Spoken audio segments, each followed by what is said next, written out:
All right, Football v Football podcast. We're back for the 2024 season. Getting started with a Seattle Seahawks Week 1 recap. A lot of anticipation coming into this season. Completely new coaching staff. Many new players. Mike McDonald era has started. The Ryan Grubb era has started. And while it took a little time for them to get off the launching pad, they ended up winning this game 26-20. Exhale. Because at the very end there, they didn't convert on that third down. It might have been a little hairy. We're going to go through both offense and defense and talk about a lot of what went on in this game and what to anticipate. This is a team that USA Today had going 5-12. 5-12. Remember that. Remember that. We're going to start with the big story of this game, and that was the defense. Mike McDonald, coming from Baltimore, the most touted defensive mind in the league. What was he going to do? How is he going to be different from Pete Carroll? Pete Carroll, known to be a defensive guy, but a bit arcane in a lot of his schemes and approaches and strategies. Started a long time ago, 70s, 80s, 90s. Mike McDonald has a new system, and he brought it today. The biggest thing that he brought was emphasizing wrapping up on tackles and bringing in guys that knew how to wrap up on tackles.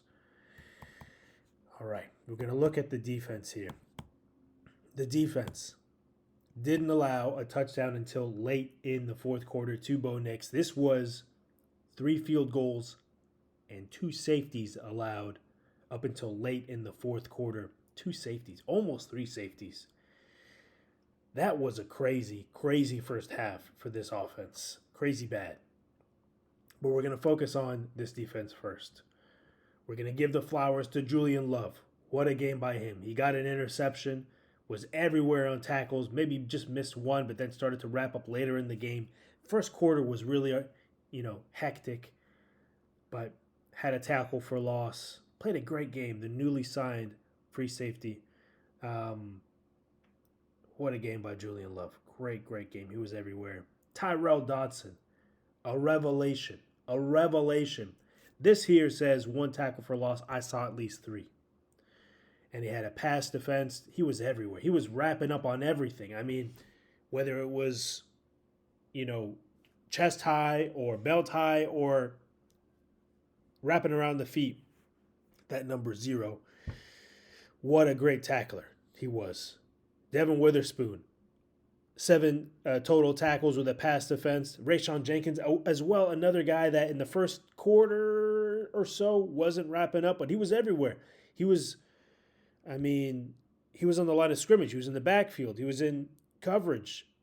And he finally, again, that's the number 2. He finally got an understanding of how to tackle well in the second half. Really, second quarter going onward. Good game by him. Jerome Baker, you saw him a little bit as well. Boye Mafe, that is your top pass rusher. He had 2 tackles for loss. He had a sack. He had a QB hit. Good game by Boye. He was very disruptive. The other guy on the other side that was somewhat disruptive, he had a sack as well, was Derrick Hall. Needs to get going a little bit more.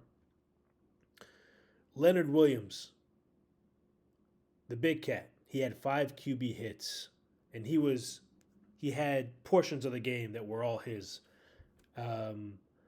Byron Murphy, surprisingly, didn't do very much. He's a rookie. He's still learning the defense. I think Mike McDonald probably has a very complex defense. Tariq Woolen, 2 passes defense, including that interception. They were taking advantage of this rookie, Bo Nix.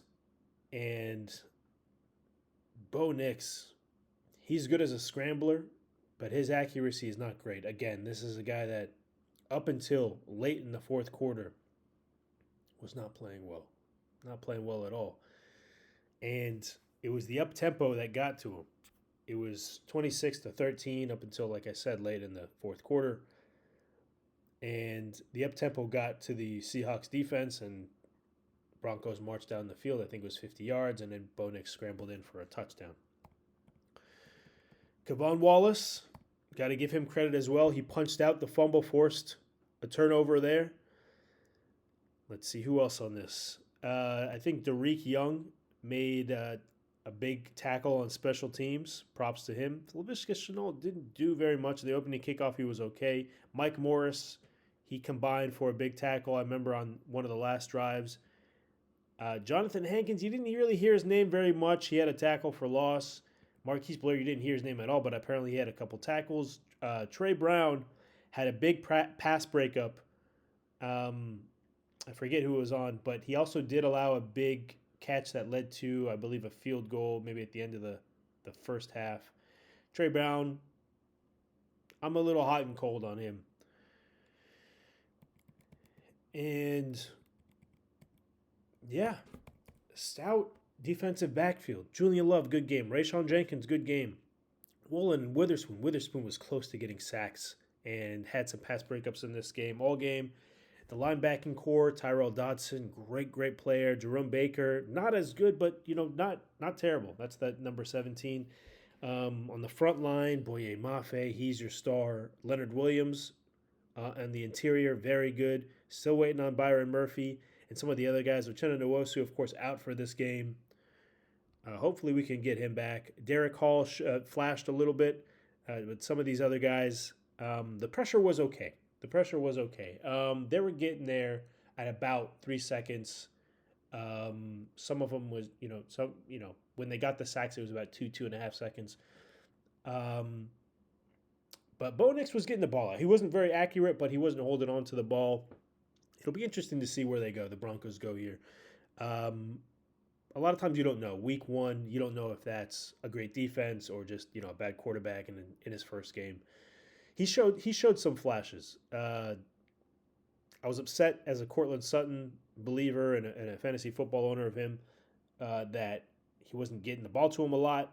I believe it was Courtland Sutton ended up with maybe 4 catches for 38 yards. But you see that was on 12 targets.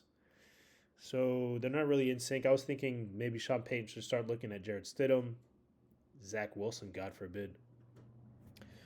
But this is the new look defense from Mike McDonald. They played better than with Pete Carroll last year in week 1 for sure. The communication was better. This was a great defensive performance. The thing they need to work on and clean up is the up-tempo, which got them at the very end of the game there. I don't know if they were playing some prevent. They were up by 13 with maybe like 4 minutes left in the game. That needs to be tightened up. The tackling in the first quarter wasn't great, but the last 3 quarters was phenomenal. So, great game by the defense. Good to see it. You will play a lot better teams than this. This is a rookie quarterback. This is, Jaleel McLaughlin at running back and Javonte Williams, who's really fell off a cliff, and Audric Estime, who had like a leaping play. He's talented, but this is a very young team. Courtland Sutton is your really big target on offense, but your other target was Vele, Devon Vele. He was the most pronounced guy out there today, and he's a rookie as well. And then you have Josh Reynolds, who's a career, kind of wide receiver 3. So you're going to have much stiffer competition throughout the year, but good to get this momentum boost. You're going to play the Patriots next week, who beat the Bengals. Week 1 is crazy, all right? Week 1 is crazy. I know that. Joe Burrow and Jamar Chase. I don't even know if Jamar Chase played this week, but Derek, of course, he hasn't played. He's been holding out. So we'll see how that changes. And they have Zach Moss as their running back. I don't think he's that great. But Ramondre looked good for the Patriots today. I know they have Jalen Polk, guys that follow UW know him, Brissett, and then their defense. The defense of the Patriots always seems to be good. I know I'm looking forward, but anyway. Let's talk about the offense now. Offense.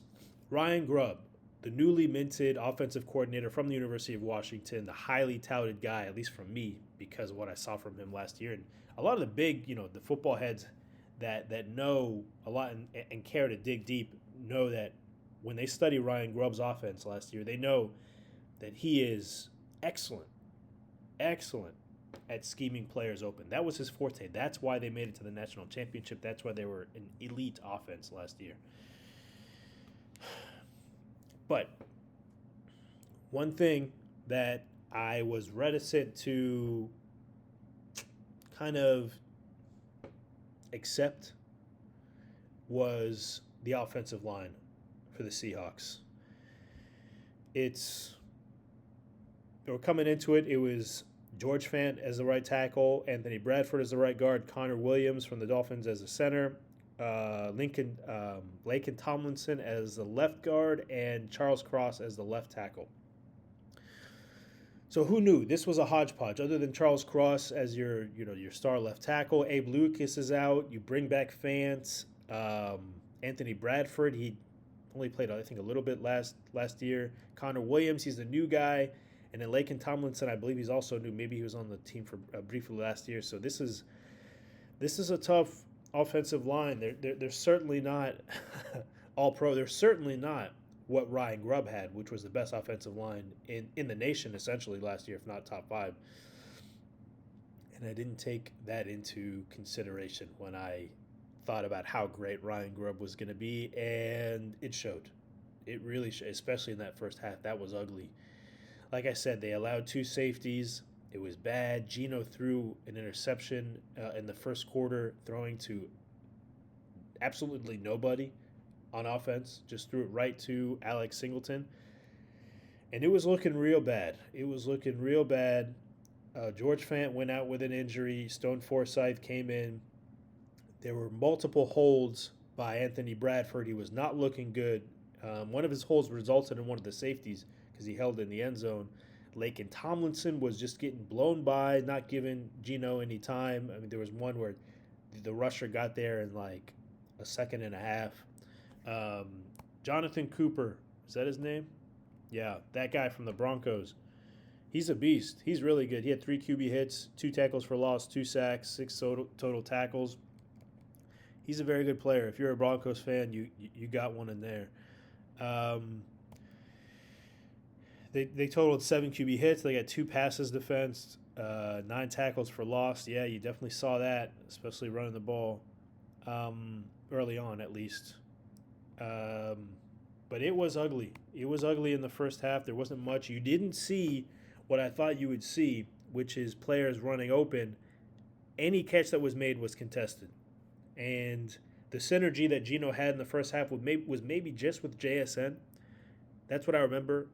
In the first half, all I remember was a pass to Noah Fant, who will always catch the ball, but it's just slow. He's very slow. Tight end might be an issue for us. We might have to get another tight end that can run after the catch. But JSN was good, but he ended up only with 2 catches. Those 2 catches in the first half were 19 yards. And they went into halftime losing 13-9, and there were big adjustments that had to be made. George Fant went out with an injury. Stone Forsythe had to come in. And I was live tweeting this game. If you go to our Twitter here, there are a substantial amount of tweets. I just wanted to, as a way to kind of log what was happening in this new era. Maybe I'll do it more as the season goes on. We'll see. But I put a lot on Ryan Grubb on the second half. Make those adjustments. That's what you did in UW, and that's what Shane Waldron didn't do in his tenure here. He did not make adjustments. They stuck to the game plan. They listened to the coach, and, there might have been a little bit of that with Mike McDonald telling Ryan Grubb as well. That's what he said. They interviewed Mike McDonald at halftime and said, well, we got to run the ball. We got to establish the run. And that's exactly what they did in the second half. Ken Walker, 103 yards and a touchdown. Should have had a second one if not for DK Metcalf. DK Metcalf, by the way, new year, same old stuff. He had 2 offensive penalties, 1 holding, 1 PI. One of them killed the drive. The other one killed a touchdown. Somebody's got to get in his head. It can't be the same undisciplined DK this year. It just can't. And he only had 3 catches for 29 yards. We need somebody to unleash the potential of DK Metcalf. It has to be Grubb. Somebody has to discipline this guy. He has all the potential. Came off hobbled a little bit, went back in the game. It was Tyler Lockett that saved them. It was Tyler Lockett that saved them. Had an amazing one-handed catch on 3rd and 6 with just under 2 minutes left. If he didn't make that catch, Broncos got the ball back down 6. Could have went and won the game. So, for those of you saying Lockett needs to go, you watched this game, didn't you? He ain't going nowhere. You need him big time. So thank God for Tyler Lockett. 6 catches, 77 yards, and including that big one-handed catch. And he was the only one that was running open in this game. The DK Metcalf catch was contested. All 3 of them were contested. The Noah Fant catches were pretty much contested. Everything else was contested. Lockett was getting open. To start the second half, that right side of the line, Stone Forsythe and Anthony Bradford, as bad as Bradford was on pass blocking, he was great on run blocking. And they were just huge holes along the right side of the line. And Ken Walker was exploiting all of them. Should have had 2 touchdowns, ended with over 100 yards and a touchdown. Great game by Ken Walker. Great game by Stone Forsythe and Bradford run blocking. And I suppose Connor Williams as well. And that was the story of this game. Ken Walker, the run blocking on that right side, and then to seal the game, finally the Grubb special of scheming Zach Charbonnet wide open along the right side for a touchdown to seal the game. And they found a way to hold off the Broncos, thankfully. Geno Smith, 18 for 25, 171 yards, 1 touchdown, 1 interception. This was a bad Geno game. Geno Smith, he's a bit confounding. You'll have amazing games from him, probably, I don't know, man, maybe 50% of the time, but 50% you'll get bad Geno. He's inconsistent. That's what he is. The great games, you'll love him. And he ran for a touchdown in this one as well. He just, when he didn't see that anything was working in his passing in the first half, he ran 35 yards for a touchdown. Showed a little bit of speed. I like to see that. He was reluctant to do that, and he was prone to fumbling as well. He held that ball, and he ran with it. So as bad as he was a passer in the first half, he ran the ball. He adapted. Good for Geno. Second half, still just okay. Was evading the pocket a little bit. But the line is not great. The line pass blocking is not great. So overall, this wasn't definitely not a good Geno game, but at best an average game from Geno. Got it done. Found Charbonnet. And that's as much as you can say. Found Charbonnet and gave Tyler Lockett a chance at the end of the game to clinch it there. So hopefully this unit, they can now, I don't know what's going to happen, but you need a collective synergy with 5 offensive tackles so they know how to communicate and they know how to play with each other. And if it's going to be them without George Fant, it's going to be Forsythe instead of Fant, or those are interchangeable. I just hope they stay healthy so they can figure this pass blocking out, because there were so many plays where Geno didn't get 3 seconds. There were so many plays. Oh, man. I mean, Cooper was just rushed. I mean, Broncos defense were taking advantage of that. I think, who was it? Todd Frazier, that's their defensive coordinator. They were taking advantage of it. They were rushing 6 guys, and Geno was forced to just get it out quick. Thankfully, didn't throw an interception in the second half. So, did just enough. At best, average game for Geno. Ken Walker, great game. running along that right side. That was the game. That was the game on offense. That's why they won this game. Ken Walker, Stone Forsythe, and Anthony Bradford run blocking.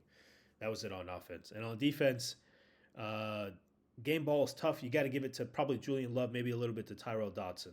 Those guys are the ones that just flashed over and over and over on the screen. Great pick by Tariq Woolen. Hopefully it's another great year from him. It's not a down year. Witherspoon flying around. Mafe, great. I'm excited about this defense. I really am. I mean, like I said, if not for that late touchdown, they would have allowed no touchdown. So, on to New England next year. Next week. Good to survive that one. You're gonna get maybe not the toughest opponent next week, but you got a lot of tough opponents coming up throughout this year. So good to get in this. Good to get in this game as sort of like a warm up and getting live reps.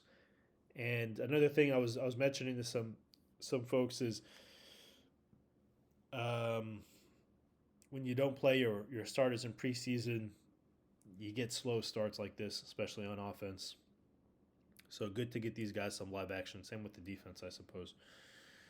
So that'll do it. I forgot to mention this midway through. I wanted to do that. But if you guys want to save some money, I have some promo codes for you guys, some specialized promo codes. First is from SeatGeek. SeatGeek, of course, is where you get tickets, event tickets, to sporting events like football games, like soccer games, like basketball, like anything. And events like concerts. Whoever you like, Rage Against the Machine, if they're still playing. We're some popular bands now. I don't know. I have no idea who's popular anymore. I know Creed played recently. Anyway, comedy shows, any event, SeatGeek has it. You save $20 by inputting the code FOOTBALLVFOOTBALL. I'll put that also in the description here. So, great way to save $20. And another way to save some money, Huega House. They sell premium hats, and I believe they also sell premium t-shirts and tote bags as well, but mostly hats. That's what they're known for. And many, many great athletes wear them. I know Aaron Rodgers wears them. Josh Allen wears them. Braxton Berrios. And look out for Huega House when you're just watching, like, I think like Shane Gillis, a lot of celebrities. They're all rocking Huega House now. So, be cool. Rock Huega House. And the way you save 15% is with the code BALL. That's the code here. Code BALL, save 15% on your Huega House order. I'll put that in the description as well. Exhale, Seahawks fans. You're 1-0 in the Mike McDonald era, in the Ryan Grubb era, and it's off to New England. Football fans, thanks for tuning in. Seahawks fans, thanks for tuning in. We'll see you next week. Have a fantastic day, football fans.